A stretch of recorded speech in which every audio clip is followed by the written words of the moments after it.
We worked with a Man United player, and just by engaging with his fans, he went from 6 million views to 57.5 million views in a month. So we grew his engagement in a month from 661,000 to 4.1 million. Because I've always felt like I'm a bit of, can I swear? Yeah. I thought with the first I was a bit of a fucking loser. I never really understood why. Like, why can't I get some stuff? The default setting for me is waking up thinking I'm pathetic, I'm a loser, I'm an idiot, unsuccessful, and not being able to achieve anything in my life. Getting that confidence of actually don't say no to everything, start saying yes to everything, brought me out of my shell and allowed me to kind of try and push the boundaries of what my achievements could be. So not even 1% of Instagram users actually use the platform as it properly should be used. They just view. Our platform, 65% of our users engage. So focused on making Striver successful, I'm not doing it at the detriment of the sacrifice of my relationship with my children and my family. Dear Santa, I'd like a puppy, I'd like an electric guitar, all this sort of stuff. And there was another letter. He said, write another letter to your mum and dad. And I go, okay, fine. He goes, Mum, I'd just like to spend some more time with you. Could you put your phone down? That sort of stuff. I just want to spend more time with you. And this is going to get me again. Would you, which letter would you rather send? And every single one of them said, to my mum and dad.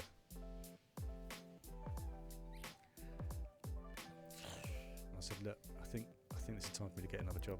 I think there's no more money left. That's it. No more. And she went to him, I've never not believed in you, but I think for the first time this may be the end of the line. This drive's not going to happen. 3 minutes later, I get a WhatsApp message on a Friday night saying, Tim, I'm on a mission to make the world a better place for my children, for your children, and for future generations.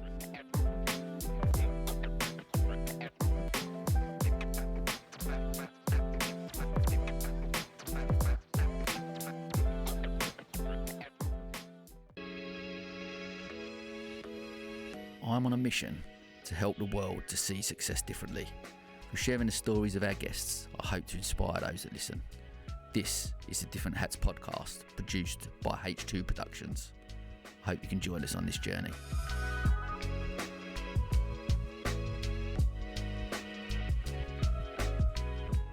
I just wanted to take a moment to talk about one of our sponsors, Nostos, an authentic experience of Greece right here in the heart of Hove. In a world brimming with dining options, finding that one place that captivates your palate and heart isn't always easy. It's about more than food. It's the stories, the ambience, the slice of another world. This is the essence of Nostos, an award-winning Greek restaurant. With traditional recipes passed down through generations, each dish promises a story and a piece of heritage. And Nostos is more than just a restaurant, it's a community contributor. Each dining experience supports initiatives close to their heart, from local charities to cultural events, enriching Brighton and Hove's social fabric. They also provide catering services, bringing Greek cuisine to your personal events.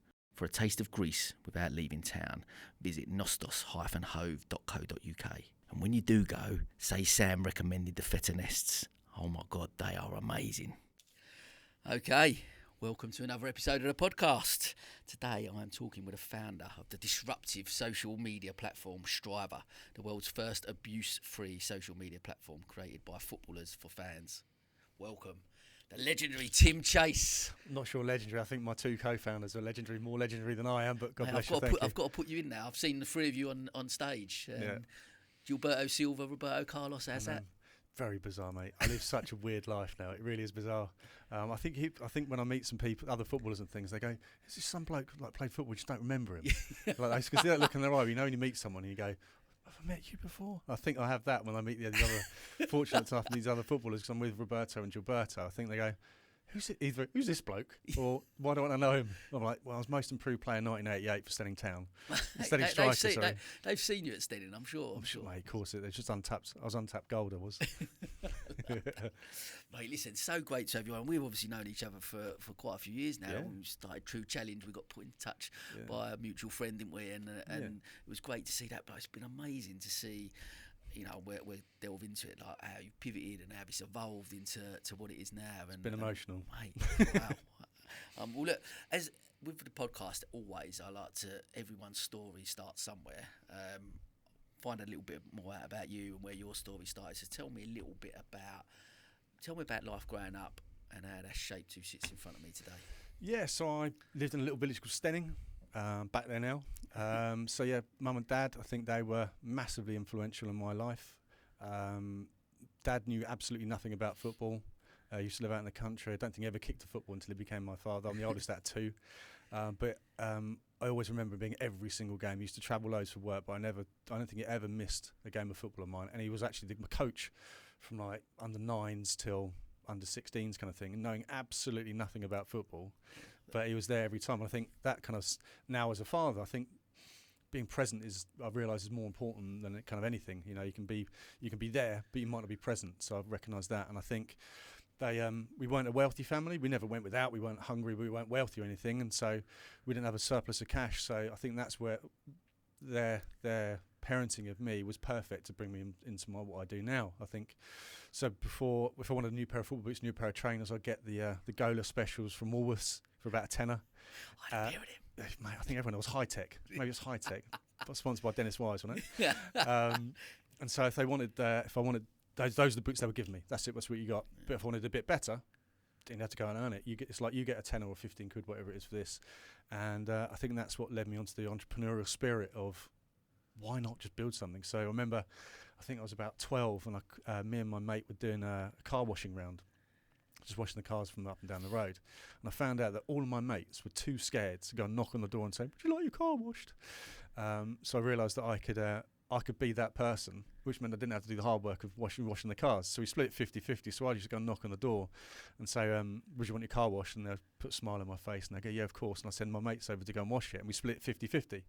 So I think I'd had a load of mates doing my car washing round, and I think I was earning at about 12 years old. I was earning about 100 quid a weekend. So I was like, I'll be able to buy a Ferrari and helicopter soon. You know, you'd have no real understanding the value of money. Do you know what I mean? But I think that lesson of if you want something bad enough, you'll make it happen. I think that's what's kind of led me to being ridiculous enough to have co-founders of Roberto, Carlos, Gilberto Silva, and all these other people.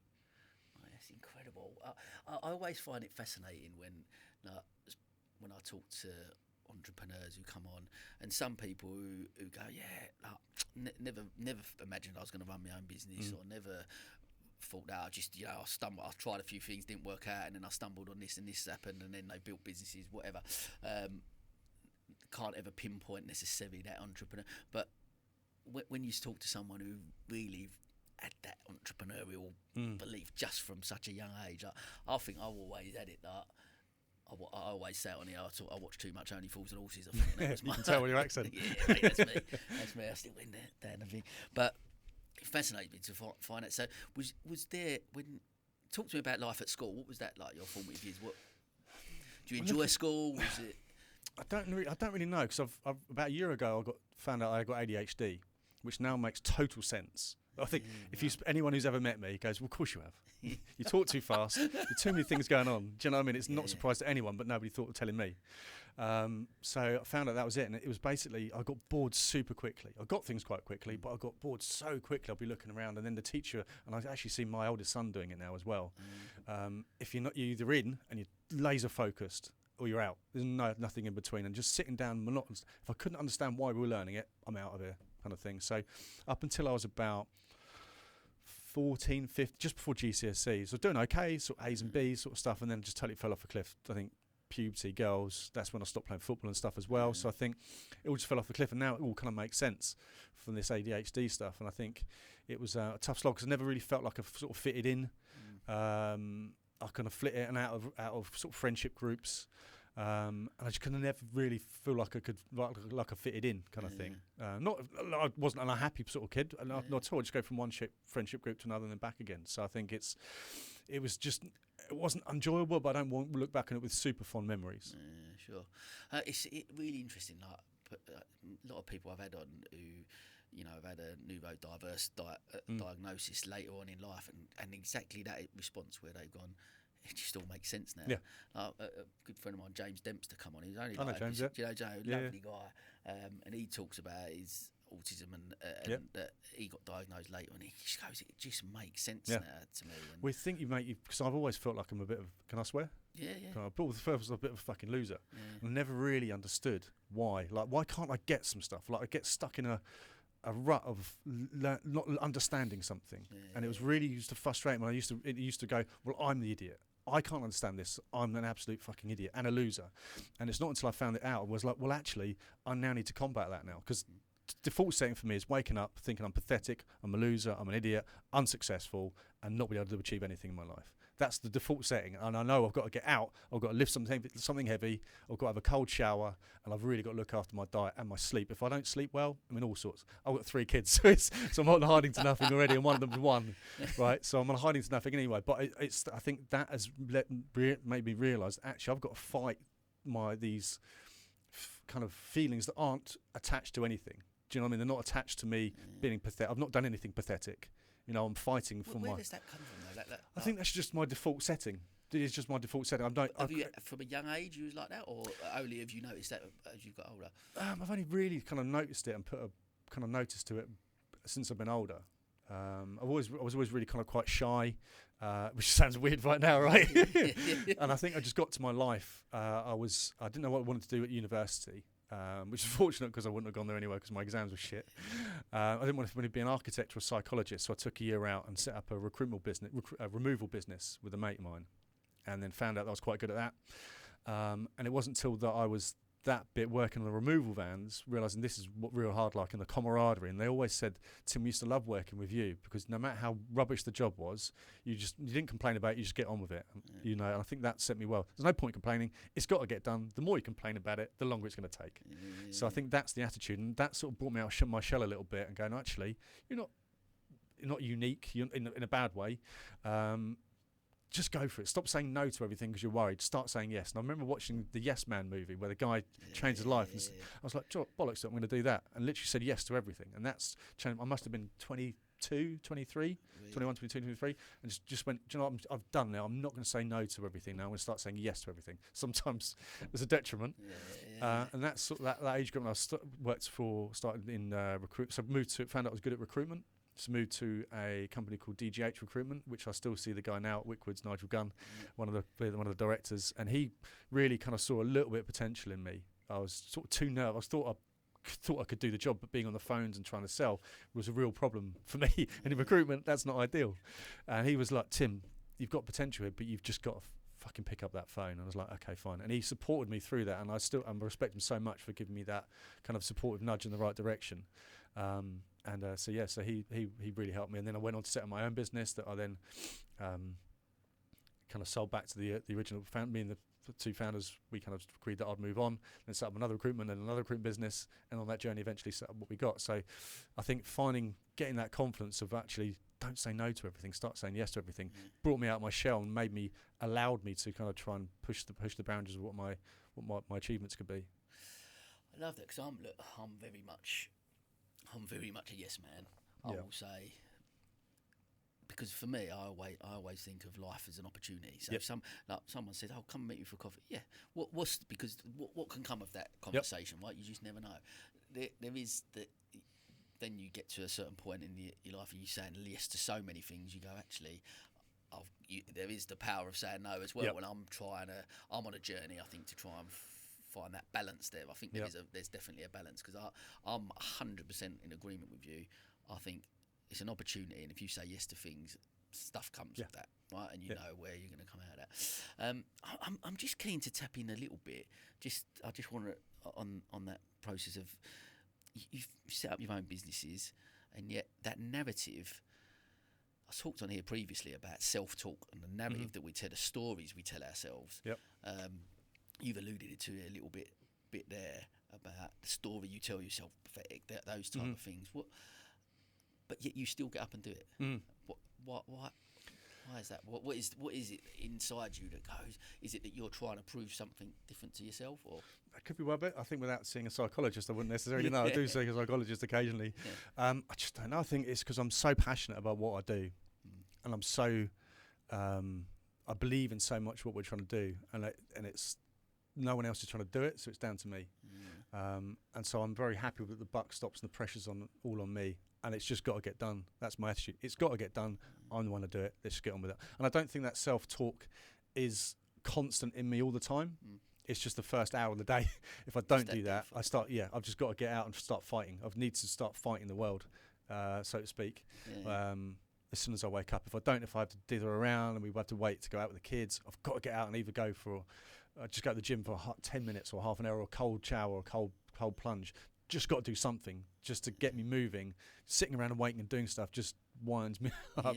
And obviously trying to get 3 kids out of the house and a missus out of the house. It never That's goes a challenge in itself. Well, exactly, mate.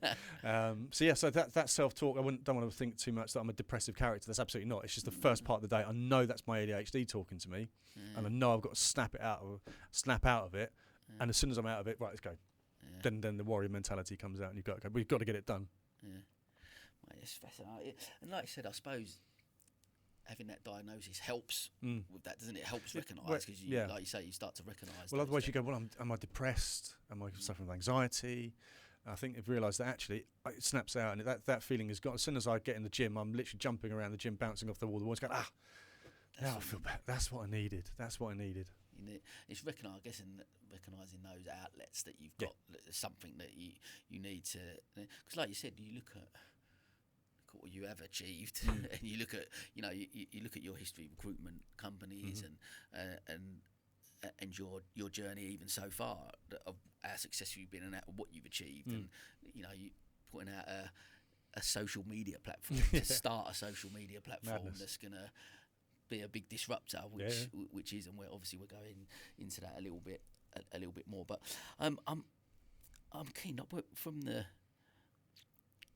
Let's tap into that from the recruitment companies, and running those for a period of time, and then what gets you to a point of launching True Challenge? I don't know. Where did that come into play? How do you go from I'm running recruitment, I'm going to set up a media channel that So I became a single dad. That's when it changed. My life changed. So I became a single dad to my boy, who's now 11, and he was 3.5, 4 at the time, and out of respect for him, I won't go into too much details about it, but he was behind in quite a lot of things, and I realised that I had to take responsibility here. Became a single dad. He was like a real recluse, so all he wanted to do, didn't want to talk to friends, didn't want to play with toys, just wanted to sit on his iPad. And for me, my childhood was ride my bike till I was bored. Sorry, play football till I was bored, and I'd ride my bike, and and when I was bored of that, I'd play football and ride my bike. Right, that's my childhood. And he would just sit on and watch this kid called Ryan's Toy Review.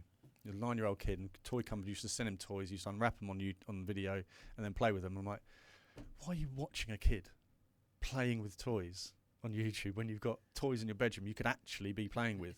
And I was a tech headhunter at the time, so I didn't really understand the power of social media or YouTube at the time. So I just kind of sat there and observed them a little bit. We call them now influencers, right, or content creators. These influencers, this Ryan had so much power over me. He would just sit there watching him, and God bless Ryan, he had a great model, because my boy would then go, Dad, I want this toy. So it's a great marketing scheme, right? And I thought, well, there must be a platform out there that, rather than my boy just watching these videos, is actually this influencer can get him to do something, kick a football, draw a picture, ride a bike, anything at this point is just getting him off his butt to do something, and we kind of all know the first step is the hardest. So I saw, well, there must be a platform out there that he can set a challenge or encourage him to do something. So like, this is go and grab your mum and dad's duvet, 10 pillows, and build a fort. This is how I build a fort. Show me the best fort you can make. So it's like, well, maybe I can't find anything. So me being me, I thought, I'm going to build one then. So fortunately, because I was a tech headhunter, I had a long list of CTOs, chief technical officers in my phone that I could contact, and I contacted one of them who, wherever he went, I built his tech team for him. So it was like Financial Times and everywhere. A guy called Darren Goldsby, and I said, mate, do you mind if we come up and have lunch and stay sober? I've got an idea. I've got an idea for you. And I don't think we did, but we then left the lunch, and went to his office and started sketching things out on the whiteboard. And we said, well, sports is probably the best bit to go with, because sports, everyone likes showing off that there are free kicks or keepy-ups or lift how much weight they can lift. It's generally an industry which likes to show off, basically. I mean, but if we're attracting young people, we need to have a massive part of safety here. We need to be really safe with it. So we had a zero tolerance policy against abuse. So we used to manually moderate. We used to look at them ourselves, every video and every comment that went up. And if he was abusive, your content was deleted and you had a lifetime ban. I'm happy to say that in 4 years of 3.5, 4 years running it, that didn't happen once. Not once. Maybe because of the community we were there. And then we sort of started working with Who do you start working with? So our first ever challenge got 2 million views and a response from every country in the world. So imagine just putting it, because obviously this is a podcast, people can't see my hand gestures. So imagine YouTube on your iPad, but you could click a button and respond. So you could upload a video responding to the content that you see there. Yeah. That's basically what it was. And then fans could then comment and say well done and all that type of stuff. So that's how it started. Wow. There's zero tolerance. And that's and it's interesting to see, like, so from that how it's evolved obviously into what you're trying to achieve now with Strava, because there was, I remember with True Challenge when we first got in contact, and it was great going on and see. I think I've done a challenge for like the thermals community, and people went on, and I can't even remember. What, didn't you get me to? I think you got me to juggle with a toilet roll or something like that. Something like that. Did you do the cold shower challenge? Because we did the cold shower challenge. Okay, yeah. Yeah, because we did that because we had a mate. Because there's a lot of stuff behind this. So I've had 4 mates now take their own lives in the last 4 or 5 years. So the mental health aspect is a massive part. So we may come on to that a little bit. So we did a cold shower challenge, and that's where I started doing the cold showers. My mate Danny Gainsford, he decided to do, because after one of our friends took his own life, he decided to do a cold shower challenge, and it was 5 days of doing a 2-minute shower. We were going to say 3 minutes, but we realised that actually, if you don't do it properly, that brings on the onset of hypothermia. We didn't really want to do that. Didn't really want to do that. So he said, well, let's do a cold shower. He's a behavioural coach down in Lancing at the Perch, and he said, look, I'm really passionate about doing something on your platform, Tim. Maybe we can come together. And I said, mate, I'll obviously support you whatever you want to do. So he said, let's do 5 days of a cold shower. 2 minutes cold shower every single day, and I was like, absolutely. And I ended up doing one in a diving mask, one in my missus' bikini, all sorts of stuff. Because while it was serious about what we were doing, we had to do some fun element, because it can't just be all serious, which is kind of like our platform. It's serious what we do, but it's got to be an element of fun to it. And then the campaign against living miserably got involved. So we do try and do some good. And that's where I started doing cold showers. I mean, it was horrific, but it does something really good for you when you come out. I do it every morning as well. Right. It's I swim in the sea as well. The whole cold therapy stuff is amazing. For mental health, what it does for your mindset is incredible. There's some stuff coming with Dr. Huberman. He's I'm going to absolutely butcher this. You might want to cut it out. But it's a part of the brain that actually, when you do something you don't want to do, grows. And it reinforces the behaviour of doing something you don't want to do, so you want to do it again and again and again. But the moment so cold showers is the perfect example. So I get, still 2-3 years on, I have the talk in the shower, no, I'm not going to do it today. Not going to do it today. And then I'll go, all right, I'll do it. And then so I end up doing it. And I go, I'm so glad I did it. Everything's shaking and twitching. You probably get that as well. But the moment you could do the same thing. Today you can do the cold shower and you go, I hate it. And tomorrow you go, do you know what, I'm going to love doing the cold shower today. As soon as you do that, the size of the thing offs in your brain. So it really has to be something you don't want to do, and it's really beneficial. I say, look it up and maybe put some more information if you put this out as a clip, because I've probably butchered it. But that was basically the sentiment. Dr. Tim Chase. Dr. Tim Chase has validated this, Mate, it's an amazing, like I say, for me, it's been a game changer, like, especially with the sea and as well going in there. But definitely it helps. So I'm keen to be good to tap into the mental health side of it, I guess, because I guess certainly from the platform element there's going to be certainly stuff like that. But what about with yourself? Have you suffered with poor mental health or not? I think so. I think everyone struggles in their own kind of way, and whether it's finding the way of getting out of it. Some people, I went and saw a therapist called, do you know Hoddy? I'm going to butcher his last name, but he really helped me out. I go, look, you just got ADHD, mate. I went, oh, thanks, mate. That's all I wanted to hear. So I think it's important to kind of know what are your triggers and how you can get out of it. So for me, if I can't get to the gym or anything, music. I whack on some, even with the kids around. If I know I can't, I've got to look after the kids because the missus is maybe hungover or whatever. I just know music snaps me out of it immediately, and I put on something shouty and dancey. Kids are all dancing, I'm dancing, and my elevation, my mood goes up, because ADHD is like a deficiency in dopamine. So I'm constantly looking for dopamine hits of other things, whatever that could be. So that music thing ticks up that excitement, and because I'm doing it with the kids, it's really exciting. So I've now got a different song for each kid when it comes on. For the baby, it's something by Pavarotti. So as soon as she hears it, she comes running over like that. Bitterness in Dorma. Bitterness, not far off, mate. I'll butcher or pronounce it. But yeah, so I think it's hugely important, and you've just got to know what's for me. It's what triggers me, and the film ADHD, it's very common for people to feel overwhelmed, and that can be manifested in lots of different ways. So overwhelmed, let's say I've come home from work and I've had a really rubbish day at work, And the missus says, right, I'm off out now because I've got to go. And I said I was going to go out 2 weeks. I told you. I don't remember that. And then I've got to look after all the kids are screaming for food. It's very easy for me to feel overwhelmed. And that's when I feel like the world is against me. Can't someone give me a chance? And I have to take a break. I go, right, it's all fine. You don't need to feel overwhelmed. Tell Ellen, my other half, my fiance, I just need a bit of help for a minute. And she'll go, of course I will. I'll just delay going out by half an hour. It's no big problem.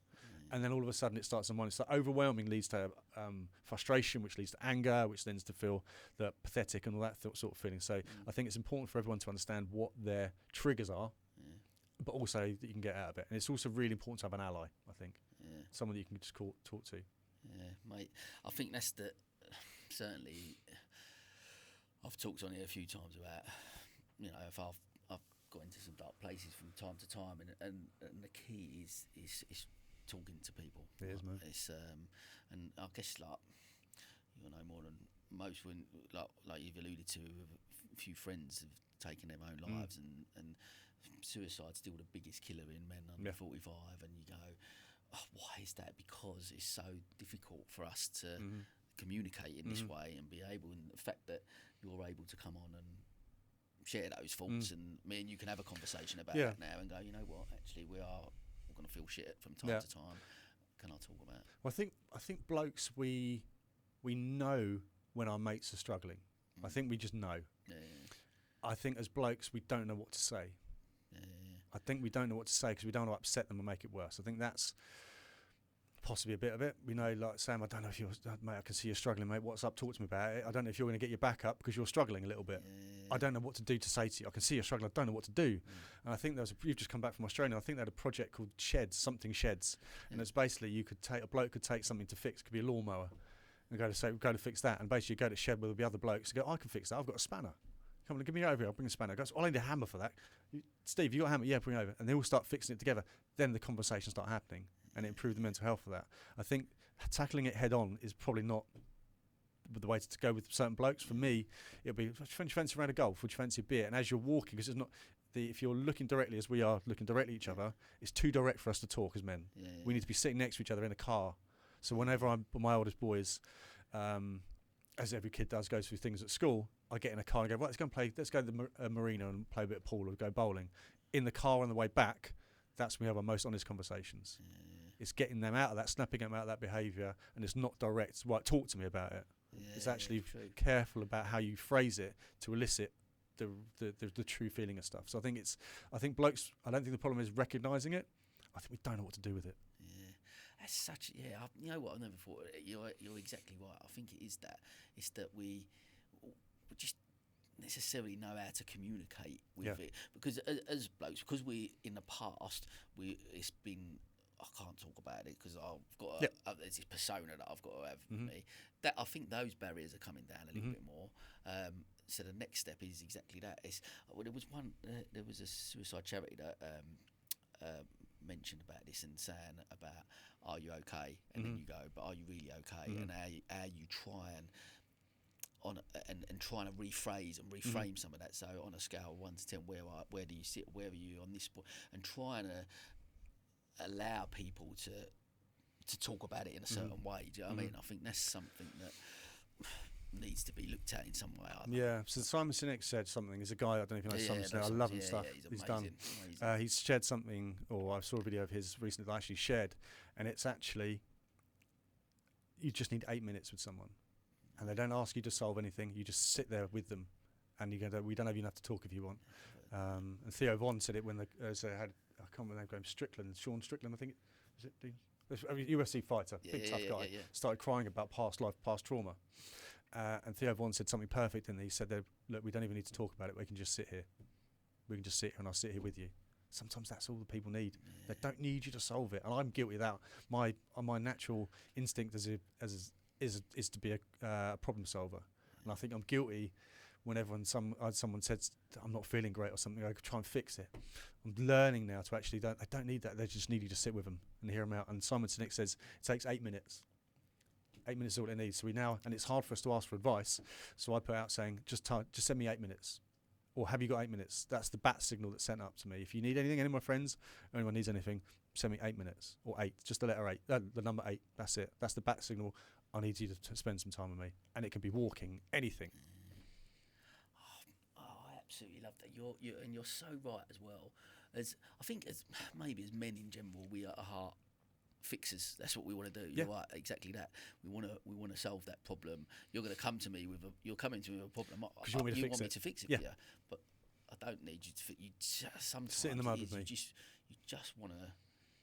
Sometimes they just want to be heard, or just want to be there with someone. Just sit in the mud, not to feel alone. Sometimes that was Simon sitting. Sit in the mud with me. Yeah. So you might have seen me. So I shared it on Instagram stories a couple of days ago. It's really powerful stuff, and I think that's possibly where social media is good, is that it can educate you on what to say, that sort of thing. I don't have to fix it. I can just sit there with him.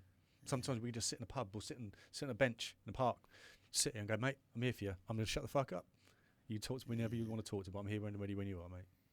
So powerful, mate. Powerful message. Yeah, powerful. It really is. Less is more. Yeah, mate, absolutely. And it's often it's getting comfortable with silence as well, and being. I'm so guilty of it, and you possibly similar to me. As soon as there's a little break, you go, I've got to say something. And actually, what I've learned, especially being on here, is. And there's a thing from a quote from Charlie Maxey in The Boy, the Mole, the Fox and the Horse. That he says often the best answer is just to listen. Yep. And that's for me again such a powerful message to go. It's okay to just have that silence. Yeah, absolutely. And listen and really listen. Yeah. Because our brains are constantly. We have a conversation and we're automatically. This has taught me a lot. But where you go. Waiting for that person to stop, so I can say what I need to say. What I've just done. But we do. It's programmed into us. We automatically do it, and we're waiting. What I've tried to learn, and this has helped. Like I said, this has helped me massively. Is actually you're listening to that person to finish what they're going to say before you respond. So you respond based on what they've said, as opposed to what halfway through the conversation what I think you was going to say. Yep. That's absolutely a powerful sort of. Powerful message. Well, look, I want to tell me then. Let's talk a little bit about Striver and how our true. I want to know really how you've gone from True Challenge to now.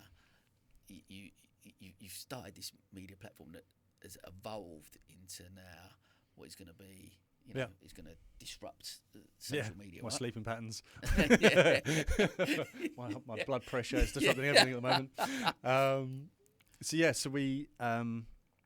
Where do we start? So we worked with, coming out of lockdown, we had some great results from people we worked with. We worked with a Man United player, and just by engaging with his fans, he went from 6 million views to 57.5 million views in a month, and people in social media kind of recognise, or brands have recognised, that when you buy a brand deal with someone, you're not buying their followers, you're buying their engagement. So you might have 10 million followers, but if only 2,000 people like it and actually engage with it, you're buying the 2,000, not the 10 million. Yeah. So we grew his engagement in a month from 661,000 to 4.1 million, and all he did was put up a piece of content saying, "What do you can you do this trick? How to do it?" and then shared 5 fan responses. That's all he did, and then respond to the posts. That's all he did. Wow. Just listening to people. We just said just listening to people and giving your fans an opportunity. But what we have is social media is the best way. If you're a football club, let's say. You're a Spurs fan, right? So let's say there was the capacity of White Hart Lane now, 80,000? Let's say, for argument's sake. It's 80,000 people. I mean, there's only 80,000 can really share in the glory of Tottenham Hotspur by being in the crowd at a game. Now, you've got fans all around the world. It's impossible for those people to get there to a game, mainly because it's sold out all the time, right? Yeah. So the next best way to do that is with social media, because it has the global reach to share things with people. But every social media platform is exactly the same as how many likes you've got, how many views you got, how many followers you got. And it's a rush to do that. The content is slightly different from Twitter to TikTok to Instagram to Facebook and to Snapchat. Yeah. So we believe that's cool, but that's in the past. There's a new generation of things where people do want to engage, but they're too scared. So studies have shown that 50% of people are too scared to try something new in real life for the fear of being ridiculed. And too scared to post I think it's 53% are too scared to post something on social media for the fear of being ridiculed. So if you look at the engagement stats, the most engaged social media platform at the moment is TikTok. Out of the billions of views they have, what percentage of people do you think So we start again. What percentage of users of TikTok actually engage on the platform and use the platform as it should be? It's the biggest one. It's the most engaged platform in the world. 25%. 4.5%. Really? 4.5% use TikTok. The next one is Instagram, which is 0.65%. It's not even 1% of users use TikTok. And then Facebook and Twitter's the worst at 0.01%, 0.015%. Don't engage. Do engage. On. So not even 1% of Instagram users actually use the platform as it properly should be used. They just view. Wow, that's staggering, isn't it? Our platform, 65% of our users engage. We've got a drastically smaller audience, but 65% of our users engage. Why is that? I'll tell you. Gather round. Come and listen in. So we use AI to totally remove abuse. Sorry, not remove it, stop it happening. So existing platforms, you post whatever it is, a video or a comment, it goes live, and at some point it may get moderated. Normally, most platforms, you report it, and it goes to a team, and then they look at it, and then they maybe remove it, or more times out of 10 it just goes undealt with. We feel that actually if one piece of content, of abusive content, whether it's racism, homophobia, anti-Semitic, anything goes up, the damage has been done. If one person sees it, the damage has been done. So we believe in prevention rather than cure. So you go to post a comment on our platform, it's moderated before it goes live. So we stop it even going live. And a video is moderated before it goes live as well. So in fact, we moderate your profile picture, your bio, every single comment and every single video that's uploaded to the platform is moderated before it goes live. Once it goes through moderation, then it goes live and amazing things happen. But what we do by removing that layer of abuse, you can still be negative because that's part of us having a discussion. That's part We're not always going to have the same opinions, right? We're not going to have the same opinions, never. But we can discuss it. We're not going to go to 100 miles an hour like you do on some other platforms where you just go straight to abuse because you can. I mean, if we were in a pub, I'm looking at this. Me and Roberto and Gilberto walked into a bar and someone started hurling abuse at us, we'd just walk out and leave. And if we walked into a bar where people were pleased to see us, it was generally quite friendly, if someone disagreed with us but in the right way, we'll probably stick around, have a couple of drinks and talk to everybody. That's our platform. We want everyone to have an opportunity to communicate. We think everyone is the best. My thing is, I tell my kids this, everyone is the best in the world at something. Your life's ambition, your life journey is to find that one thing. It might be making animals out of paper clips. You might be building a social platform, it might be podcast, but that's why you go to school. That's why you try new things all the time. That's why you say yes to opportunities, because you've got to find that one thing that you are the best in the world at. It could be taking free kicks. You're the best person in the world at taking free kicks. It could be drawing posters. It could be videoing. It could be anything. But you just got to find, that's your life's job, is to find that one thing that you are the best in the world of. And we want you to celebrate. You want you to find that one thing and celebrate it on Striver. We don't want you to spend your life on social media. We don't want you to spend your life on Striver. We want to help you celebrate those moments. Okay, I'm just going to say something about one of our sponsors, Riverval. The world of cars, vans and minibuses is often a pain point for many of us. The hassle of finding the right vehicle, let alone looking after it, are all more things to add to our lists as busy people. Riverval's mission is to make motoring manageable, and that's why they provide leasing, purchasing, servicing and vehicle management. So whether you have one family car or a fleet of vans for your business, Riverval are your trusted vehicle supplier. Visit www.riverval.co.uk. Okay, let's jump back to the podcast. I love that. And I'll tell you, one thing I'd be really keen to delve into is that there's a part of society and a part of with social media, with the news, there's so much negativity out there, a lot of hate. Yeah. And people almost, that breeds really quickly. Mm-hmm. What I love about what you're trying to do, which I'm hoping is achieved, is that kindness and love and those type of elements are celebrated more than the hate and the negativity, the positivity that we can spread in the world. Because the way society is at the moment, that doesn't spread as quick as that potentially. And that's why we designed the platform to do that. So our platform is designed for us, not for me. So let's say Roberto Carlos has 30 million followers across his social media channels. Let me give you two examples of the content on the platform. So one, everyone knows Roberto Carlos's free kick. He's got a dead leg because every time we go somewhere, 20 people ask him to do his free kick. So he says, this is how you do the free kick. Here's 3 tips to do my free kick, and this is on Strava. You click one button and you can upload a video of yourself doing the same thing. So there's responses that are seen. The platform looks similar to TikTok because it's got to have a certain, when you're disrupting, you've got to have a certain amount of familiarity, otherwise it's too scary. So like our profile page looks similar to another platform, and the feeds look similar to other social media platforms. So we've got to have a certain amount of familiarity. But the difference in us is we can respond. So whatever the videos put up there, you can respond to with your own video, and a comment, but with your own video. So you respond, Sam, with your own video of Roberto Carlos, and I respond, and I smash the next neighbour's window, and it's funny. You and you absolutely nail it, top bins, and Roberto's scrolling through all the responses to a challenge, and he sees your video, and he can click a button called feature. And that button called feature does magic, right? You get a notification saying you've been featured by Roberto Carlos. And you go, what does that mean? You click on the note. Sorry if you're listening with your headphones on your shouting. I'll turn the volume down. Yeah, turn the volume down. What does that mean? And you click on the notification. It's your video and Roberto Carlos's feed. And you go, what? Even as a grown man, you'll probably be blown away that Roberto Carlos has even seen your video. Seen your video, let alone kind of vouched for you, if you like. But also, everybody else who follows you and everybody else who follows Roberto Carlos gets that same notification saying Sam's been featured by Roberto Carlos. Now, Roberto only posts content once a week. So let's say every Saturday he posts. In the time in between the Saturday, people still want to see content from Roberto Carlos. But his content in between is his fans' content. So now he sees your video. On Monday, the content Roberto Carlos puts out is you being featured. So now all Roberto's audience comes over to watch your video and engages with you on your video going, Sam, how did you manage to do that? How long did it take you to do that? That's unbelievable, Sam. If you ever played professionally, or it can be negative. It can't be abusive, but it can be negative. Taking that layer of abusiveness out means more people want to take part and more people want to engage. Also, players want to engage, like Roberto Carlos, who gives you that bit. But also, so that's the first bit of the physical challenge that we do. The other bit, which has blown us up a little bit, is is conversations. So imagine a video version of Twitter.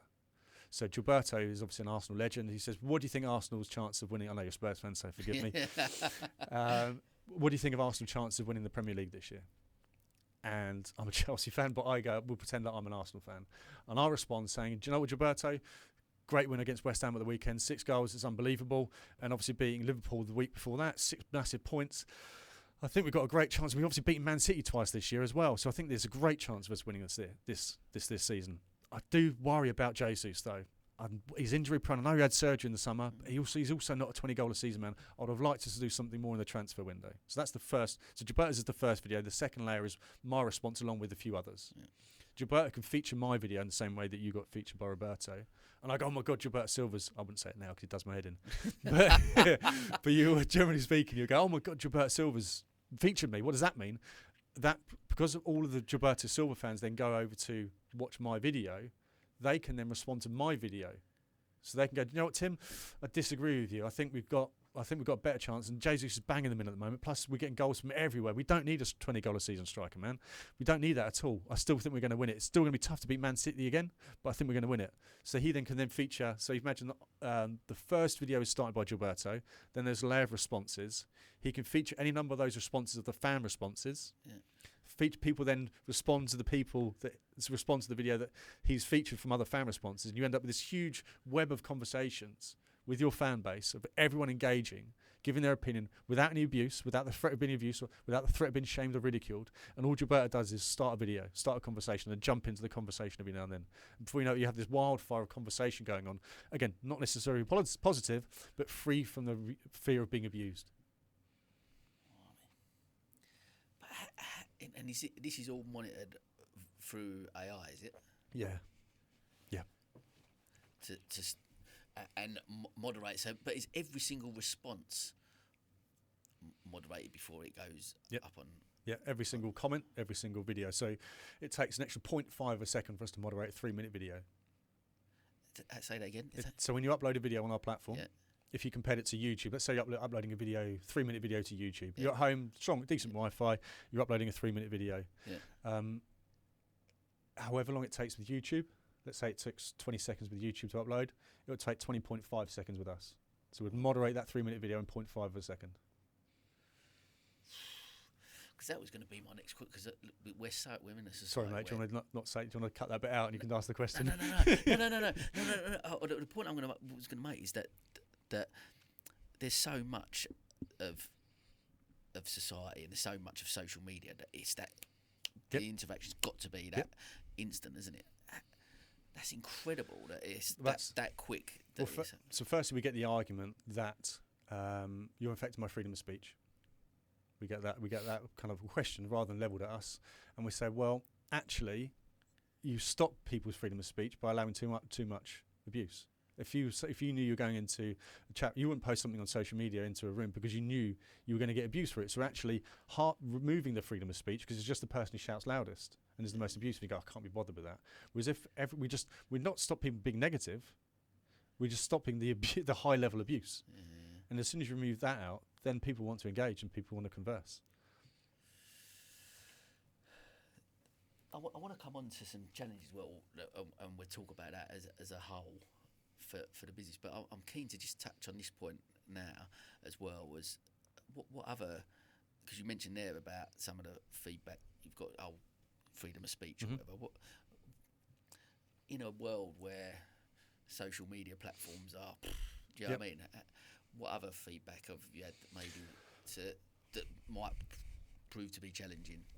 So one of the things is that, for years, social media was saying it can't be done. It's an impossible task. We'd have to create too big a team to be able to do it, and have to create thousands of jobs or hundreds of people that would sit there and monitor this content. We've shown in 3 months you can do it. You can totally remove abuse. So our platform stops 99.9817% of abuse. That's pretty good within 3 months, right? That's not bad. Pretty good within 3 months. So we've removed that saying you can't do it, and we say prevention is better than cure. And what I mean by that is by stopping the content going up live, we don't have to go around retrospectively removing stuff because it's damaging. Whereas the existing platforms are so massive now, it's impossible for them to bring content down. I don't know where they would start, and I understand that. But that's why with this new wave of social media platforms, We Are 8 are doing okay. And I know that Instagram removed 34 million pieces of content which was sexualizing children. About 2 months ago, they removed it. 34 million pieces of content sexualizing children. If that's not a reason to kind of remove, to find a solution, not even necessarily Striver, but remove that. And I know there's another case where in America, I don't know if you've seen, but 41 states in America are now suing Meta because they're intentionally got products that damage young kids' mental health. They know it's damaging them. Internally, they know it's damaging mental health of kids, and they're not doing anything about it. So, 41 states in America are now suing Meta. So it's becoming more and more apparent. I mean, it's 20 years old. It was an experiment. I think a glass experiment. And I think social media intended to do good. That's what intended to do good. I think Facebook's first motto was connecting people or something similar to that. You could argue that there hasn't been a more divisive force in the world in the last 20 years or ever than social media. And it's the algorithms that push things through, and you end up going down a rabbit hole of stuff. And I see it when I'm on YouTube, when I've got a spare 30 minutes on the old throne, and you end up going down this rabbit hole of anything. And you go, whoa. And I'm in the industry, so I get what's happening, but it's really hard to step away from it. And before you know it, you've been on your phone for an hour. But are you with Striver? What's gonna? Because if it's an engaging site, will it not still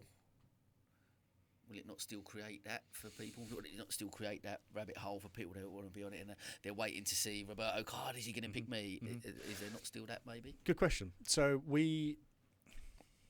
So on that bit of where I was talking about you, that one thing in life, find out what your one thing is. I have another thing, which is moments. And I think it's impossible to be the best husband all the time. It's impossible to be the best father all the time. It's impossible to be the best boss or employee all the time. It's about moments.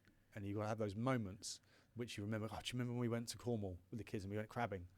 Oh, that's such a good idea. And everyone remembers it. Or do you remember we had that meeting? Me and you, Tom, Sam, we went to this meeting. We absolutely smashed it. Could you remember that? Absolutely loved it. Do you remember that amazing dinner? Do you remember that amazing romantic weekend break we went on? Not you and me, me and the missus. But it's about those moments you remember. So our platform is going to have moments on it, which you celebrate the moments that you've achieved something. So we're going to celebrate your real world activity online. So you come to our platform to celebrate your achievements. So when you've achieved the Roberto Carlos free kick, and you only can do the Roberto Carlos free kick is if you go outside and kick a football. Your LeBron James three-pointer, or your Steph Curry three-pointer, or your Roy McIlroy drive, or Brian Lara six.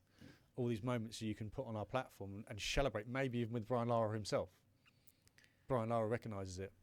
That's the bits we want to celebrate. So we reward real world activity on our platform. There's a point system that we're coming to as well. Yeah. But and I love that. It's a great idea. But is there still? I guess I'm still trying to get my head around the fact that it's still a social platform. Mm-hmm. That people will still crave, because ultimately we as a society we still crave external validation.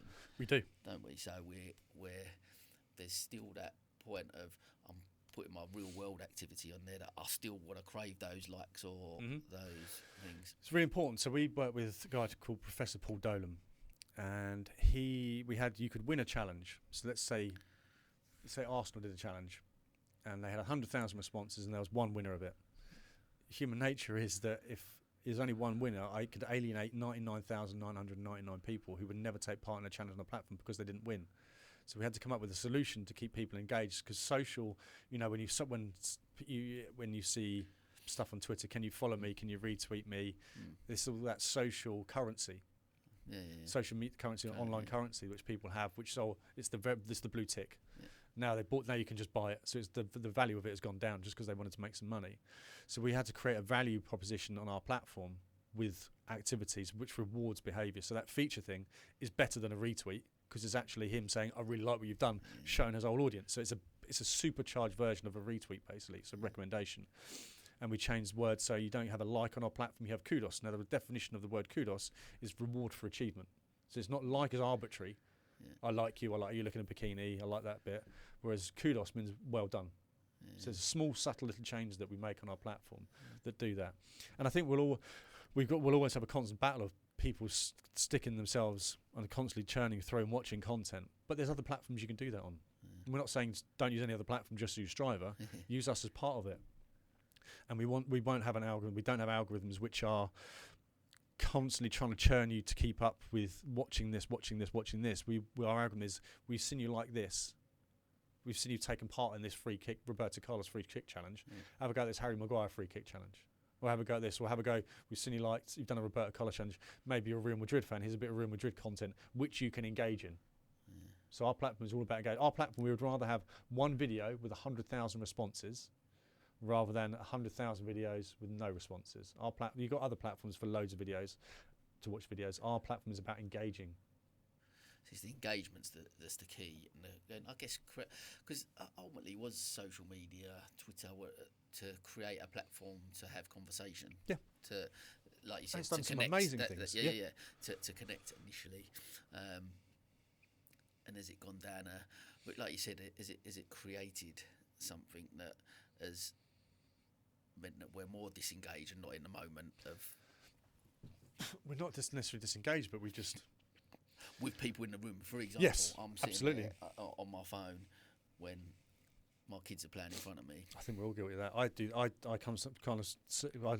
worked my arse off all day, and I've got quite a strict thing because work's so mental. I get up at 5, work for a bit, and then the kids get up. I get them ready for school because while I want to be successful, build a successful platform, I don't want to lose out on my kids' childhood. It's super important for me. So my work day is 5 a.m. start work, and then 7 the kids, 9 about 8:30 the kids go to school. That's when I start working again, and the kids come back home from about 3. I'm back home by 4. I work with them I play with them for a couple of hours and do dinner and stuff, and then I'm back on working again at 7. So that's pretty much every day, because I'm not, while I'm so focused on making Striver successful, I'm not doing it at the detriment of the sacrifice of my relationship with my children and my family. So I've got to make it work. Mate, that's such a. I'll talk about that on here a lot, but that's such a powerful message, especially trying to build something of the magnitude that you are, but still recognising. Yeah. To have that balance is and the reason I was going to say is because I'm guilty of it as many else. You kind of sit down and you go, I've just got to do that quick email. You do the quick email, and you suddenly get a notification. You look at that, and before you know it, you've spent 20 minutes scrolling through YouTube Shorts or TikTok or Facebook or something, and I have to go, fuck, what are you doing? I literally put my phone in the utility room, shut the door, I go, right, kids, I'm here, what do you want to do? And one of them hits me in the balls. But So but that, are you strict with that then? Yes. You will go and put your phone away, Yes. you will go. yeah, Really? absolutely. It's got to be miles away from me, otherwise I'd be tempted. I hear it ping off and I go, oh, who's that? What's that me? There's nothing in the world that's going to happen. Do you know what?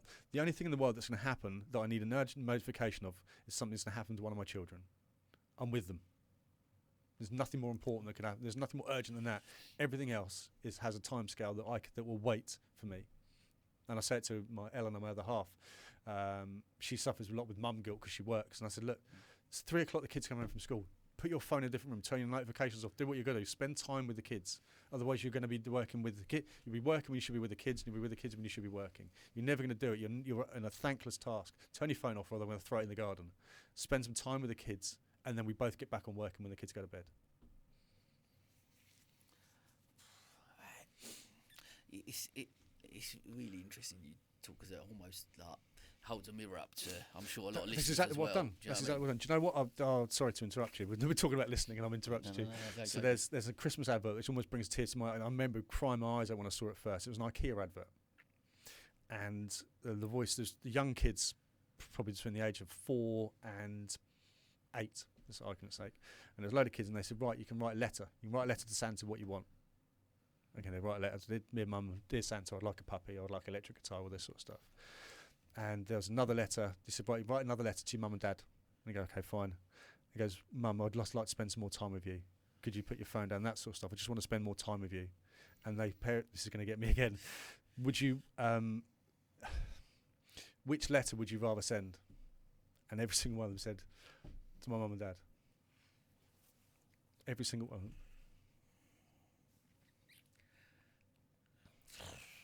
It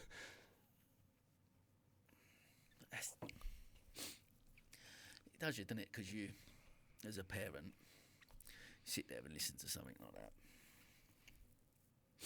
and know how guilty I am of. Mate, of but that, we do have you know to what I do. mean? But it's what we have to do sometimes. We have to make that sacrifice that we would rather be like go away or work all the time. I hate being away from the family for one night, and so I've got to be away for 7 nights in Saudi Arabia, and Qatar talking at conferences.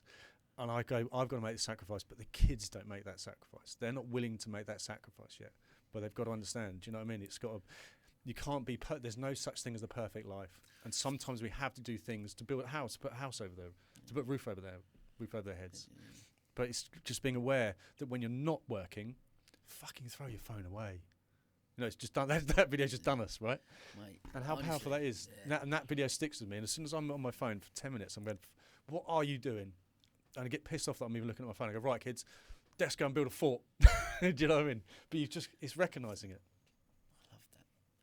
Because I always, Kelly, she pulled me up in it a lot. Mm. And she says the same. She's good with it as well, and she does it busy and stuff like that. And we little things at the table, no phones. That's a little thing we've started to do, and great, the little bits like that work. But I think because I sort of, there's a part of me justifies certain things where you go, like you've mentioned, you're going away, and I love the fact that we love what we do. Mm-hmm. We're passionate about that, Yep. and that's something I want to instill in them. Yep. I want them to understand that, that he does get up early and go and works, and he does work late, and he does do these things. But I love what I do, and I'm trying to create it. So I'm hoping I'm teaching them a certain lesson there to a degree.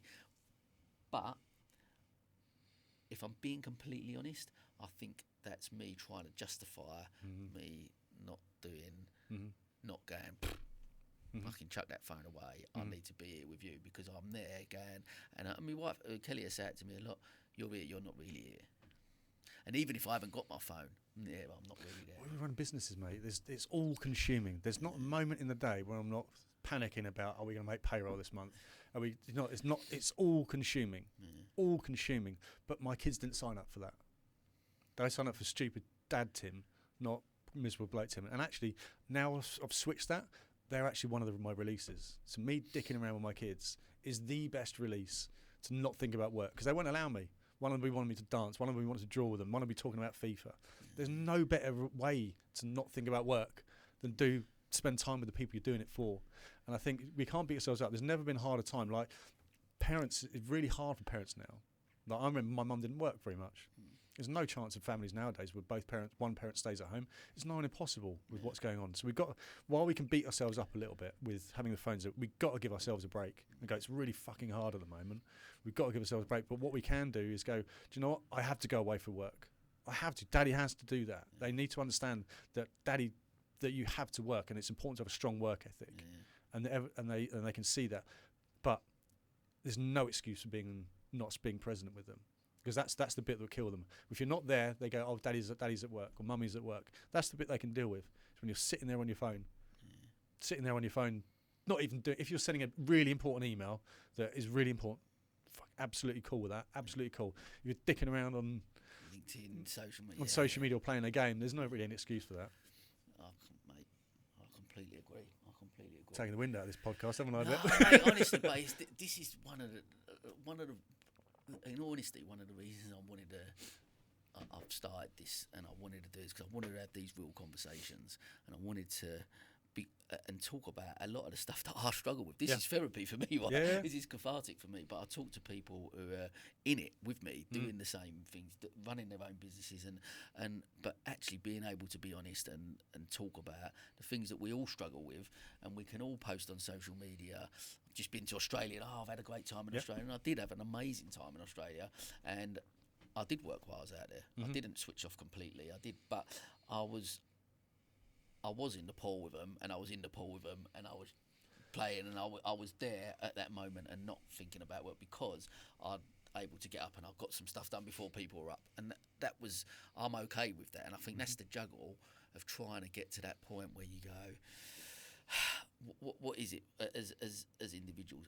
I'm not going to be perfect every day, but I'm going to do the best I can to be. And there's some days I'm going to be a better father than I am businessman, and there's going to be other days I'm a better businessman than I am father. I haven't got the balance right yet, but I'm hoping that the father one is the one that I'll focus on and become better at more than I do the other. I said earlier, life's about moments. It's impossible to be the best dad all the time. It's impossible to be the best mum all the time. It's impossible to be the best father. Anything you like, best and anything all the time. So you've got to give yourself a break a little bit, and that's what I'm learning, to give myself a break with the ADHD. Sure. Giving yourself a little bit of a break sometimes is really, really valuable. And I think also, be honest, so whenever I make a mistake, I tell the kids, so like I had an incident where I didn't sign a form for my oldest son to play football, and he wasn't allowed to play football, so all his mates left school early and went to play football, and he walked home by himself, and I tried to talk to the school, and went, for insurance reasons he can't, and I had to put my hand up and said, mate, I didn't realise I had to fill that email in so quickly. I didn't realise there was a cut-off or a deadline for me to send that, mate. That's my fault, mate. I've got no excuses here. I'm really sorry. I've got no excuse to do it. I'm just sitting here apologising to you. And I think it's important for them to realise that dads make mistakes as well, and there's not really a problem with it. And I said, look, I promise you it will never happen again. And it touched wood, it hasn't. But I think showing that you're fallible and you make mistakes, nobody's perfect, then takes the pressure off them to feel they make mistakes, and then takes the pressure off. If he makes a mistake, he can come to me and talk to me about it. And that alone is such a valuable lesson, and it for us as adults now, that it's okay. But because I don't think that, I've got an amazing relationship with my mum and dad, but I don't necessarily feel that we had those conversations. It just wasn't part of society or nature, the way we was brought up and things at the time. But I think, again, honesty, vulnerability, we talked about the mental health side of it. If we can do that as parents as well, the next generation, we're going to be building a generation that can communicate more so, right? I think so. That's the aim. This is Gio. Gio runs a scarf company. Gio doesn't see the need for telecoms. Everybody uses mobiles now. But can a mobile really be a business phone? Gio is having coffee with a client, Gabby. Well, actually, Gio prefers acacia leaf tea. But what happens when someone calls? It could be a big new deal. Surely it would be rude to take the call? But many people hate leaving messages. They may just call a competitor instead. What can Gio do? The answer is simple. Turn the mobile into a business phone. With the Go Giraffe app, Gio can quickly transfer the call. Or, before the meeting, Gio can simply use the app to divert calls. No more missed calls, lost deals or unhappy customers. Turn your mobile into a business phone today. Go Giraffe. Mate, honestly, amazing. I think, look, let's. I want to take you back. I want to go look at building a tech platform as you are. Got to be some challenges along any business, right? Yeah. Got to be some challenges along Yeah. the way. But within the tech industry, especially from building a platform as you are, I can imagine over the last couple of years there's been a few challenges along the way. A lot of money goes into building something of this magnitude, funding, investment, all of those things. Talk to me about some of the challenges that you faced. Yeah, so the biggest one we had was, so when I decided to make the change from True Challenge to Striver, we're getting some investment in, and that investment deal fell through. We were gunning up for it, so I hadn't been paid 9 months at this point. And as you can imagine, having 2 young kids and another one on the way, the stress behind that, and my parents and my other half's parents basically payrolled us. So imagine having, my son was 2, and I'd never bought him a Christmas present, never bought him a birthday present because I didn't have any money. So that does something to a man, and it kind of rips your soul out a little bit. So I had to keep him going. I knew I had to keep him going. I was on this mission. And I remember I went to my mum's house and said, look, Mum, I remember sitting on the patio of her back garden and saying, Mum, I need to borrow 100 quid. The kids haven't got any food, and Ellen and I haven't eaten. We had 2 pieces of toast to each in the last 2 days. I need to borrow 100 quid off you for some food. And my mum sitting down, she started crying. She goes, okay, Tim, but that's it. I'm now out. Me and your dad have no money left now. That's it. I went home and went to Ellen, who was 8 months pregnant, lying in the bed. And she wasn't up, and I said, look, I think this is time for me to get another job. I don't think we can. I think there's no more money left. That's it, no more. And she went to, I've never not believed in you, but I think for the first time this may be the end of the line. This strive's not going to happen. I thought, fuck, okay. So I started thinking about doing that, and then I get a message from my mate, my best mate, who's my best man, Andrew, and he said, look, Tim, kids, I know you can't afford to go for a beer. Come round, my kids are away, my wife and my kids are away. Come round, we'll have a beer and a couple of gin and tonics, and we'll set the world to right. And after a couple of drinks, he said, Tim, as your best mate, I've got to say something. You've got to do it, you've got to get a job, mate. I can see the stress that you're under and that Eleanor's under, and I can see it's starting to affect the kids a little bit. No, not the kids. He never said the kids. I can see that it's putting on your Eleanor. I've seen your mum, and she's feeling it now. I think now's the time. You've got to fucking be a man and get another job. I was like, mate, I can't, this is a Friday night. I'm like, fucking hell, I thought I was going to have a beer to forget all this sort of stuff. And then I was like, do you know what? I think it is. And obviously he's got really upset about it. He goes, mate, I don't want to be an arsehole, but I wouldn't be your friend if I didn't say this to you. 3 minutes later, I get a WhatsApp message on a Friday night saying, Tim, it's Johanna's here. I'm in. Let's start this project. I'm in. I'm going to invest.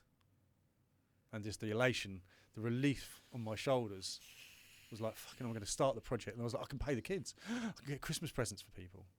That's how close it comes to shutting things down. And I respect my mate for telling me that. In the other way around, I'd hoped I would say that to him if it was the case. Hopefully it won't, because he's got his own business as well. But that's how close you have to sail. Close to you have to go to the wind to kind of decide how much you're willing to sacrifice, how much you're willing to suffer for this. A couple of things there. One, I guess, like you mentioned earlier about being a father and having that situation, you can make the decision to suffer and go, I'm going to suffer. Bruno sat on here and talked to me about it. Said life's about suffering, and it's fine, and that's what gets you through and everything. Yep. But they necessarily haven't made that decision to do it. So that's where that pause that you got.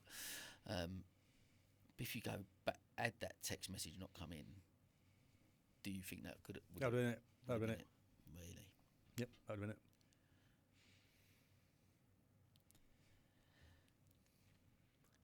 Which then leads you on to the point of going,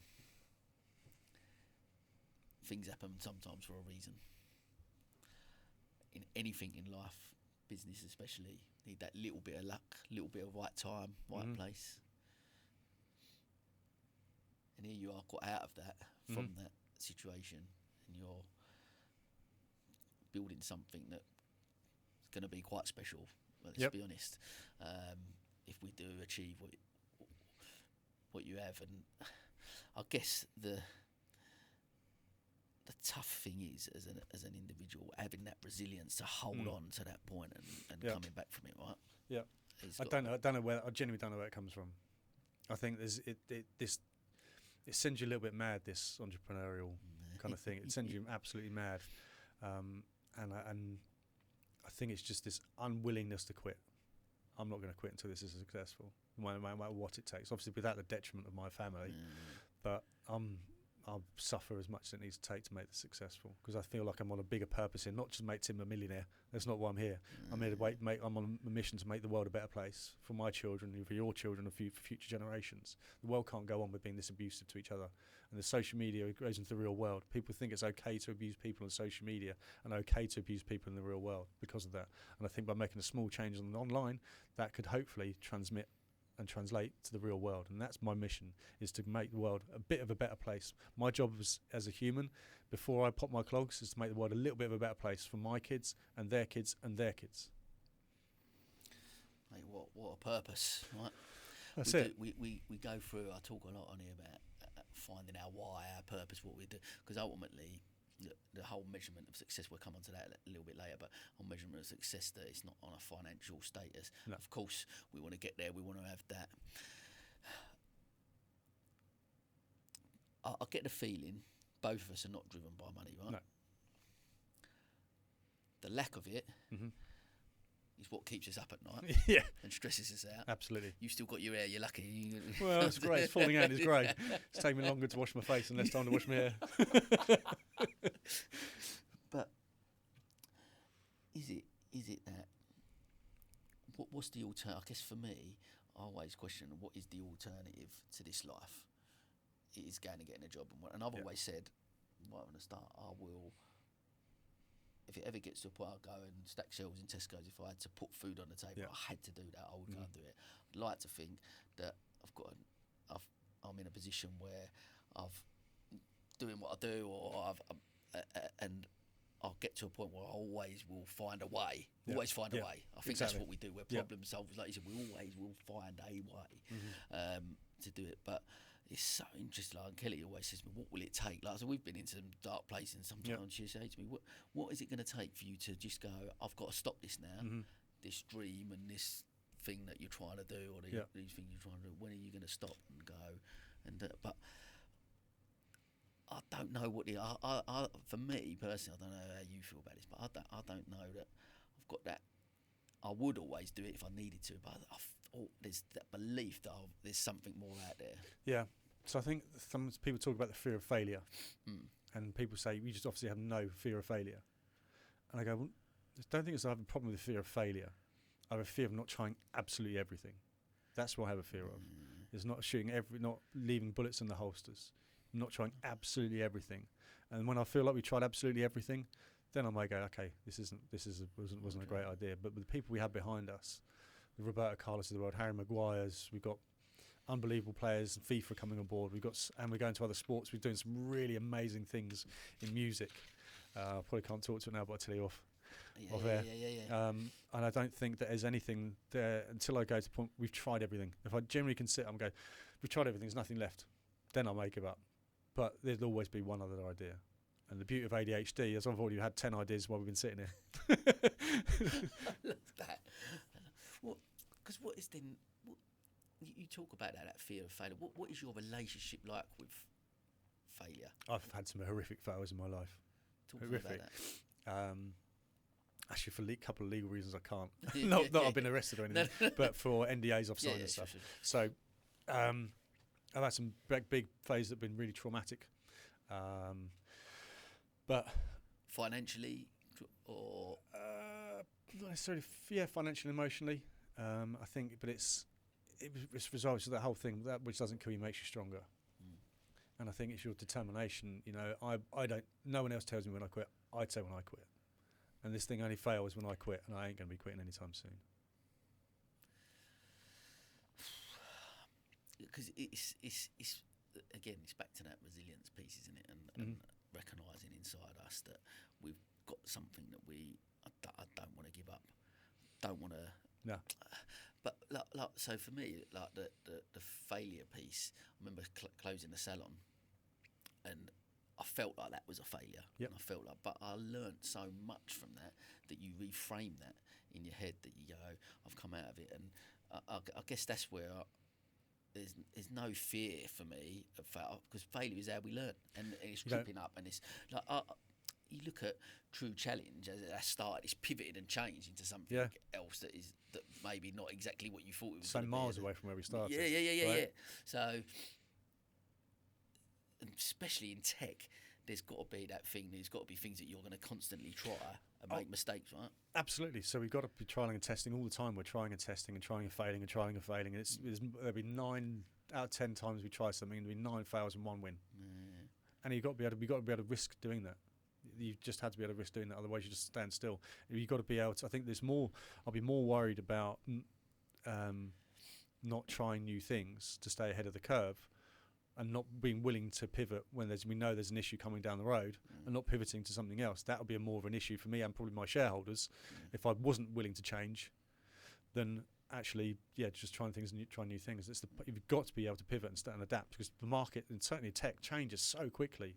You just got to see it coming and be able to adapt really, really quickly. So we've got 98 products still to add to Striver in the next 3 years, and that goes up. It's gone up by 10 already today, just by sitting here.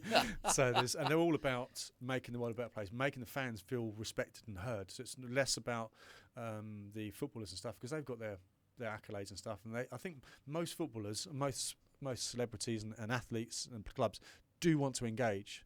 They just don't want to get abused with it. There's some of these. I've seen the death threats that Man United players get from their other halves.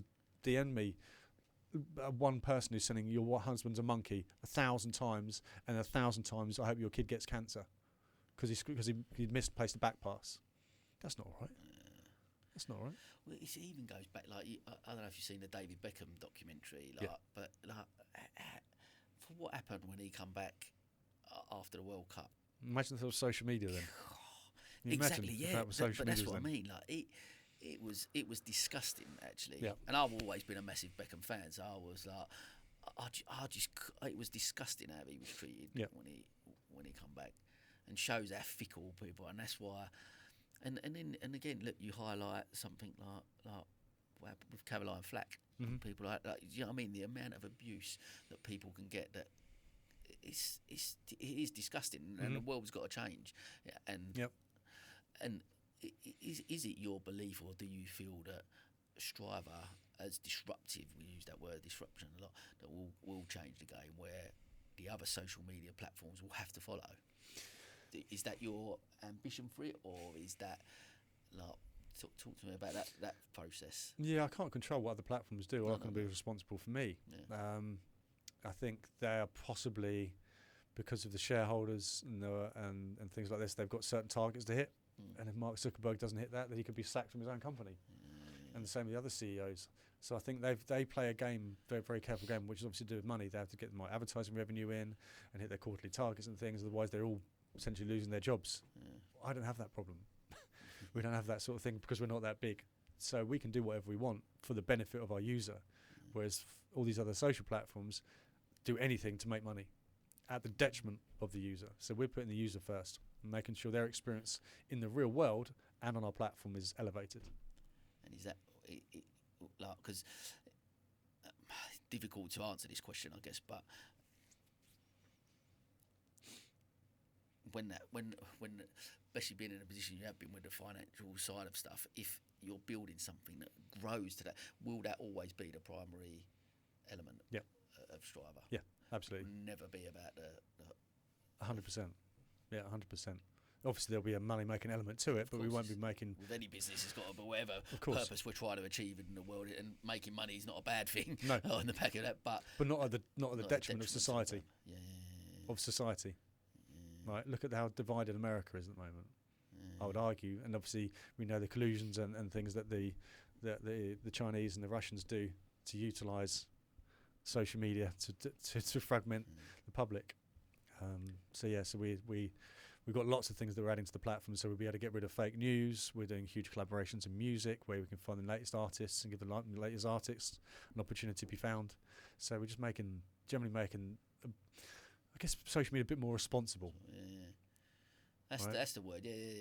Right, they have a responsibility, and I think, and they have no. So we've got an incident at the moment. We spoke to a Premier League club on last Monday, and they said this is perfect timing because our star player, our star striker, has been racially abused twice in the last 2 games. Right, both through DMs, horrifically racist DMs. And so Meta's refusing to give us the data, the user data, so we can go and prosecute that person. So they got the username, but it's been made up. So Meta's refusing to give their club and the police the details of that user. It's terrible. It's terrible, but we don't have that problem because you'll never be able to get that onto our platform. You won't be allowed to do it. Mate, magic. Listen, one thing I'll do with the whole, we sort of alluded a little bit to it at the beginning but Gilberto Silva, Roberto, how do you go from running True Challenge to he's now Gilberto's godfather to your Godfather baby. How does that even come about, these conversations? So Gilberto and I went to a conference called SoccerX in 2016, and basically I had a mate who had a stall at SoccerX is like a conference for business, the business part of football, basically. So you have people there promoting their latest products and trying to sell it to football clubs that are walking around. And I was invited there. It was before my True Challenge really came out, I think. But I'm okay to talk in front of people. So there was a thing called RoboKeeper there, and they said, look, if you can come along and help us, we can give you a free ticket so you can network. I was like, okay, fine. So I was there with RoboKeeper. And there was one of the networking things in the evening, and Gilberto was the guest of honour. And one of my mates, Alex White, works for the Premier League, and he's mates with Gilberto sort of thing as well. They're working together. And Gilberto just got introduced to me by Alex. And I was going through my custody battle with my son at the time. And we were there. We spoke for 3 hours together, just like this. We are. 2 blokes never met each other. One won the World Cup and was an Arsenal Invincible. One bloke definitely hasn't. And we just chatted for 2 or 3 hours. We just sat there and talked. Didn't talk about football. Didn't talk about my app. Just 2 blokes, and we just connected on the value of our family. And our family becomes before anything else. And we connected on that value. And while we come from very different lives, very different careers, we both connected on that. And he said, "Look, I'd like to stay in touch." A year later, we did a podcast together. 6 months after that, we invested, and 6 months after that, we started doing other stuff. So it's been a gradual bit of trust, organic trust that he believes in me. Now we mess around all the time. It's like my big brother. We like constantly piss each other off. In fact, I'll tell you a funny story. So we were just talking at one of the conferences. There's only about 1,000 people there, and we were getting mic'd up behind the stage, getting to talk. And we're just talking with, obviously, a lot of Gilberto's quite a well-known person, so people are asking for questions and photos and stuff. And then we get the nod that we're going to introduce us. So the lady brought me out and goes, right, we have the CEO and founder of the world's first abuse-free social media platform, Tim Chase. And the crowd claps and I go out. And as I go through the door, Gilberto clips my heel. So I almost trip up and stumble forward. And I turn around and go, fuck off to him, not realising that my microphone's working. So the first thing the audience sort of hear from the CEO of the world's first abuse-free social media platform is fuck off. And the look on Gilberto's face, he could not have been happier. He could not have been happier. So we have a real childhood. We're both on this mission, as well as Roberto. And Roberto's a great character as well. Yeah, sure. But we're both on this mission, but you got to have a bit of fun with it, and I think that's where we kind of connect. We both desperate to make a difference in our children's lives and our grandchildren's and our great-grandchildren's lives, but we've also got a bit of fun along the way. Mate, what a great message! What a great message! Well, look, mate, we're coming towards the end. I'm always keen to ask this question about, and look, you've highlighted a lot of some challenges you faced and different parts of your journey, but if you could go back to any point of it, any point of your story and change it, what would that be and why? I don't think I want to change anything. I think everything that I've gone through sounds very traumatic. It's not that been traumatic. It's been tough, but it's not been particularly traumatic, I don't feel. Everything that's where I am now and what I'm hopefully going to achieve and what I've achieved so far is down to the experiences that have led me up to this point. So it might have been upsetting or traumatic or hard or stressful and led me to this point. And it's all another brick in my resilience, and has led me to give me the power to do the next thing. I may lose at one thing, but losing that one thing making me give the power and the resilience to go and achieve something else. So I don't think I'll change anything. Fair play. If you could go back to the start of the journey of True Challenge, what advice would you give yourself? Don't do it. No, I would. What would I do? I'd say, you know what I'd do? I'll be a bit more aware of the cost it's going to take, the toll it's going to take on me. That's what I'd tell. If the question was, what would you tell yourself? I'll be a bit more aware, be a bit more prepared of the toll it's going to put on me and also the people around me, because they all suffer when they see me kind of suffering the stress. You know, as a parent, if you see your child, like, I'm severely stressed, and they kind of, not the world against them, but the world's tough.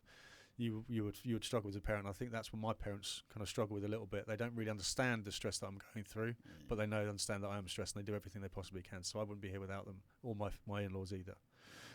But yeah, I'll just be I'll tell myself to strap yourself in. It's going to be an emotional, beautiful, but really hard ride.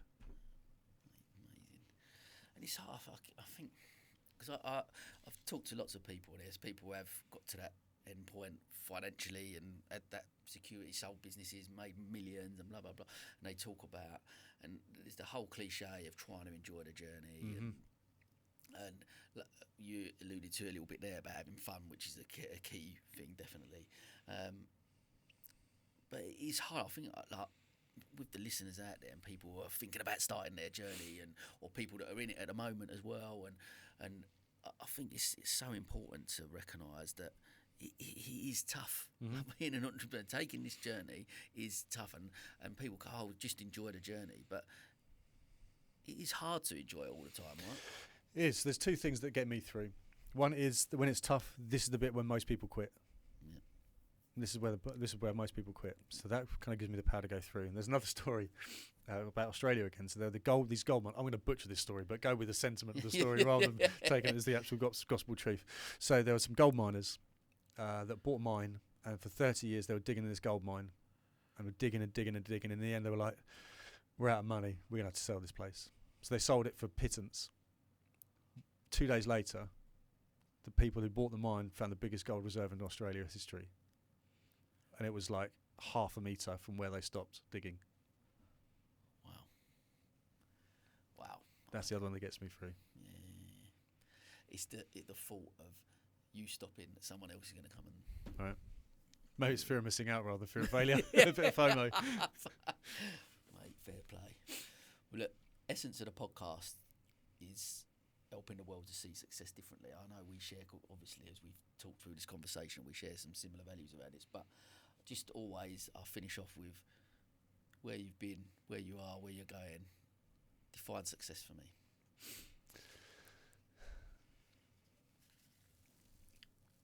I think most people think success, when you think success, maybe you go, how much money have you earned, what car do you drive, and what house you have in. I think success needs to be fulfilling to you, and so that your kids want to spend time with you.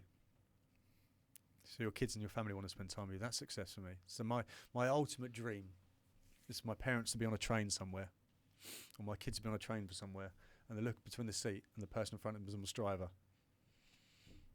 Really? And they can go, they don't have to say anything, they just go, my boy made that. That's for me, that would be success. My boy did that. Or my dad did that. That's such a fascinating point, and I really want to touch on that. Two things here. Do you feel that your mum and dad, if you ask them that, they are proud of 100%, yeah. This is a tough thing that I've always struggled with, so I'm going to get upset again. I've never cried so much on the podcast, so I think absolutely they are. I think because of the financial pressure I put on them in the past, I feel like I've let them down a little bit, but they would be so proud. Again, they don't understand. They see me on Sky Sports News and go, this is amazing. And I know they're proud of me, but I know my work is unfinished yet. So I get lots of people saying, like you've said, you've been on Sky Sports News, you've been on this thing, you're mates with Roberto Carlos and Gilberto Silva. I'm not where I want to be yet. I'm not where I'll be yet. I'll happily take the praise and accolade there until my parents are in a house. They were in a house, but my parents' future as whatever that may be is settled. My kids' future, I'm not done yet. So I struggle to take praise until I've completed my mission. If that makes sense. So my mission is far from over. Mate, I'm not quite as much of a podcast as I is, but I think because it's so much of it resonate. Like I'm so similar in that sense that I know that my mum and dad love me and I know they're proud of me, but I don't think I'm proud of myself enough. 100%. To until I'm at that situation. Yeah. I don't, like they would tell me they are, but I don't, and I don't know what it is for you. Is it's like why is it that we crave that validation so much from them? I don't know where that. I think it's a natural instinct. We want to be praised by our kids. Praised by our parents. Yeah. Why don't we do next? What do you think my parents would say about me? Sorry, I flipped the other way. What do you think? What do I think your parents would say about you? I think your parents say you're working really hard. I think that your parents are definitely proud of you. I think you're obviously a family man and your kids love you. We love you being around the kids. I think we need to talk to ourselves as if one of our mates was talking to us. Yeah. Do you know what I mean? It's back to that self-talk. It is. Stories. And I've never done what I've just done. I've never done that before, so it might have been catastrophic. But I think that's what we got to think of. You know, we're so self-critical because we have had struggles and we don't know the impact on other people. But I think we're all here. We're all alive, generally speaking. Let's enjoy it while we're here. You know, and let's give us the most important thing in my life is my kids. And that's why I said I have that structure of work where I don't want to ever be. I don't want them to ever send that second letter to me. Mate, honestly, wow, what an amazing, powerful. Thanks for making me cry so much. I don't know what to say, but listen, what I think what you're trying to achieve is incredible, and what you will achieve. That's how I'm going to put it. What you will achieve is incredible, and it is gonna disrupt and it is gonna change the world. And I think you should, where you are right now, you should be proud. But I'm going to be looking forward to sitting on that train, looking over someone's shoulder and seeing them on Strava. And, God bless you. And I will think of this moment. So, thank you, mate. Thank you so much for your time. Your openness and honesty and vulnerability has been so powerful, and I'm really grateful for that. Right. And I wish you continued success with Strava, and it's going to absolutely be amazing. So, thank you, mate. Cheers, mate. Thank you for having me. And that, as they say, is a wrap.